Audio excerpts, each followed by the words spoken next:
कथित पुस्तक सेवा परोपकार। मनुष्य जन्म की विशेषता। यह मनुष्य अवतार व्यर्थ नहीं जाए, उसके लिए क्या करना चाहिए? यह मनुष्य अवतार व्यर्थ नहीं जाए, उसी का सारे दिन चिंतन करें तो वह सफल होगा। इस मनुष्य अवतार की चिंता करनी है। वहां लोग लक्ष्मी की चिंता करते हैं।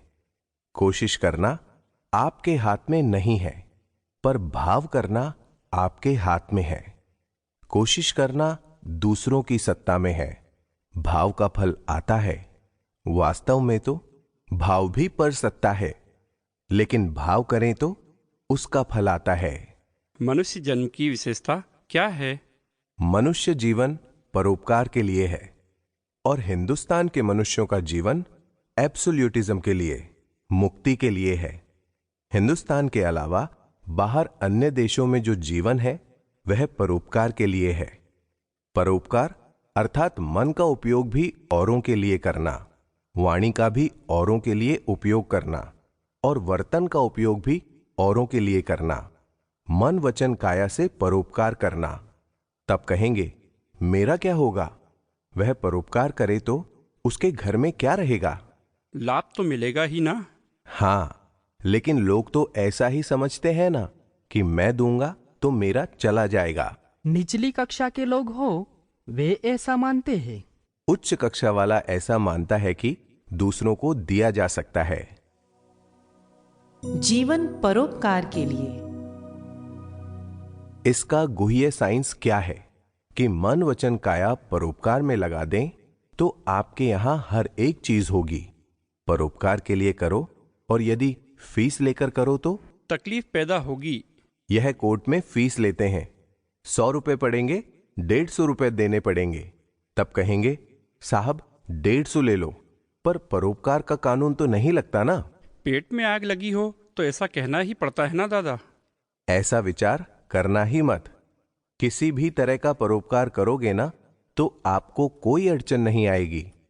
अब लोगों को क्या होता है, अब अधूरा समझकर करने जाते हैं, इसलिए उल्टा इफेक्ट आता है। इसलिए फिर मन में श्रद्धा नहीं बैठती और उठ जाती है। आज करना शुरू करें तब 2-3 अवतार में ठिकाने लगे वह। यही साइंस है। अच्छे बुरे के लिए परोपकार एक सा। मनुष्य अच्छे भले के लिए परोपकारी जीवन जीता है, लोगों से कहता भी है, लेकिन वह जो अच्छे के लिए कहता है उसे लोग मेरे खुद के भले के लिए कहता है, ऐसा समझने के लिए कोई तैयार नहीं। उसका क्या? ऐसा है, परोपकार करने वाला सामने वाले की समझ देखता नहीं है, और यदि परोपकार करने वाला सामने वाले की समझ देखे तो वह वकालत कहलाती है। इसलिए सामने वाले की समझ देखनी ही नहीं चाहिए। ये पेड़ होते हैं ना, सभी आम है, नीम है, वे सभी उन पर फल आते हैं। तब आम का पेड़ अपने कितने आम खाता होगा? एक भी नहीं। किसके लिए है वे? दूसरों के लिए। हां, तब वह देखते हैं कि यह लुच्चा है कि भला है। ऐसा देखते हैं, जो ले जाए उसके, मेरे नहीं। वह परोपकारी जीवन जीता है। ऐसा जीवन जीने से उन जीवों को धीरे धीरे ऊर्ध्व गति होती है। पर कई बार जिसके ऊपर उपकार होता है वह व्यक्ति उपकार करने वाले पर दोषारोपण करता है। हां, देखने का वही है ना। वह जो उपकार करता है ना, उसके ऊपर भी अपकार करता है। ना समझी के कारण दादा। यह समझ वह कहां से लाए? समझ हो तो काम हो जाए ना। समझ ऐसी लाए कहां से?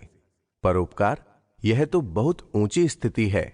यह परोपकारी लाइफ, सारे मनुष्य जीवन का ध्येय ही यह है। जीवन में महत् कार्य ही ये दो। और दूसरे, इस हिंदुस्तान के मनुष्य का अवतार किस लिए है? अपना यह बंधन, कायमी बंधन टूटे, इस हेतु के लिए है, एब्सोल्यूट होने के लिए है। और यदि यह एब्सोल्यूट होने का ज्ञान प्राप्त नहीं हो तो तू दूसरों के लिए जीना। ये दो ही कार्य करने के लिए हिंदुस्तान में जन्म है। ये दो कार्य लोग करते होंगे। लोगों ने तो मिलावट करके मनुष्य में से जानवर में जाने की कला खोज निकाली।